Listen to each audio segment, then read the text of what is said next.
Hello everyone, Mike the MC, bringing another self-care video. Today I'm going to share with you number 212 of the Catechism with respect to God just being so unique that He just is. Right, this is the section of the Catechism with God now that I took a better look. So we went kind of past the profession of faith, but now looking at God more specifically, right? God is who He is. So I think there's something to be said there as far as 212. So let me read 212. It's a little long, so that way I can jump into the theme. So here's 212 of the Catechism. For God is, alone is. Over the centuries, Israel's faith was able to manifest and deepen realization of the riches contained in the revelation of the divine name. God is unique. There are no other gods besides Him. He transcends the world and history. He made heaven and earth. They will perish, but you endure. They will all wear out like a garment, but you are the same, and your years have no end. In God there is no variation or shadow due to change. God is. He is who is, from everlasting to everlasting, and as such remains ever faithful to Himself and to His promises. Wow, faithful to Himself and to His promises. He is who He is.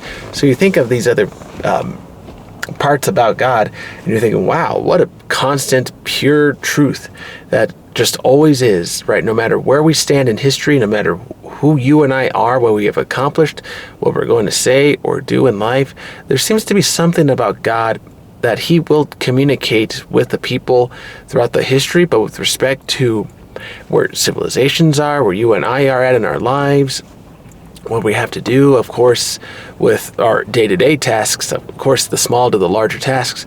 But then you think, okay, if I'm going to talk with God, have a conversation, I need to know that He just is. You cannot put a price on Him. You cannot put any value on Him, because if you think about it, those are all human ideas. And so He's beyond our human value. But then again, that connection of love is one of those doorways to coming to know Him. So I think there's ways to know Him uniquely in our own world and reality.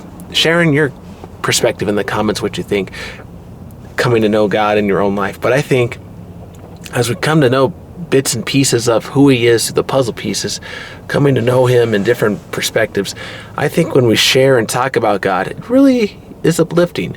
Because if you think about it, when you have those philosophical, religious dialogue conversations with people, doesn't it feel like that you guys are all coming together, that we're all having an understanding of some kind, that the more we talk about a big truth that we perceive as we would value as something that's so grand beyond price, that by going for the bigger cause, talking about it, we seem to become like Him. We seem to be at peace because we're talking about something that is much greater than what we realize.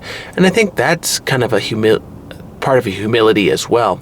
We recognize that when we talk about something greater, talking about, okay, how do we just refer to Him? How do we acknowledge Him? How does He help us in our lives, right? And then you bring this back into real life as well. Okay, talking about this big project, we got to talk about this marriage. Oh my gosh, this big task that we're working on, raising our kids, going to school, the business, right?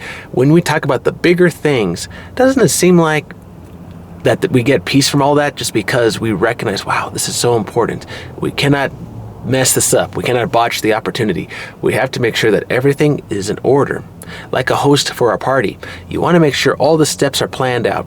You want to make sure everything is in order, is in line, so that your guests are not disappointed with you in the party, because it's a reflection of the host, the preparation. And then again, if the preparation can be done very quickly and the party is a success, all right, yeah, that just shows that the host was very creative to get the party going, but he had the environment to help him out. He had the environment and the other means to make that a success.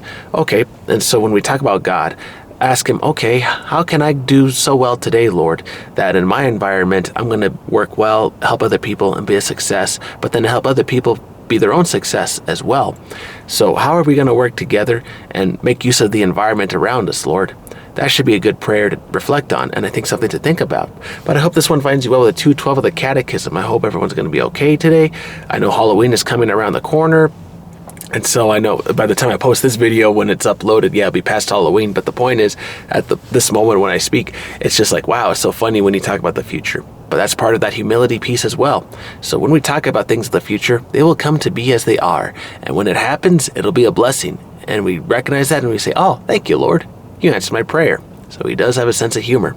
All right, just keep in mind when you see that, everyone. I hope you all have a wonderful rest of the day. I'm going to help clients. I'm going to be out there to help other people today, back with the counseling, the social work, and I hope everyone is strong out there. And always remember, you and I can talk about the bigger things, and with humility, we will wait for them to come true. All right, everyone. Hope this video finds you well. Take care. Have a good one.